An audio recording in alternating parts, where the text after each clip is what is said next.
सतेज उर्फ खोक्या याची जी दहशत आहे या तालुक्यावर आणि त्यांनी केलेले याच्या मागला बॉस कोण आहे याच्यावर बी आरोपी झाला पाहिजे।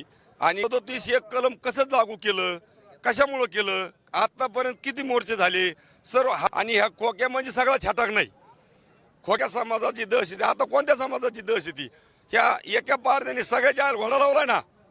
आणि या ठिकाणी शेकडो हरिण मारण्याचं पाप ज्यांनी केलंय, शेकडो मोर मारण्याचं पाप केलंय, मग या मोराचं आणि हरिणाचं जे मांस होतं ते खाण्याचं पाप कुणी केलंय, ते कुणी पाय मोडण्याची भाषा करणारा हा खोक्या, याच्या मागे नेमकं कुणाचा हात आहे? आणि हा पोलीस निरीक्षक असणारा धोकरट हा काल जाऊन वन विभाग किंवा पोलीस त्या ठिकाणी जाळे जमा करतात, इतके दिवस ते जाळे त्यांनी का जमा केले नाहीत? आरोप येत आहेत। याच्या विरोधात कंप्लेंट दिली की हा आपल्याला मारणार म्हणून 8 दात पडल्यानंतर सुद्धा ढाकणे साहेब घरी बसतात। बीडचे शिरूर आज बंदची हाक देण्यात आली आणि खोक्या भोसले याच्यावरती कारवाई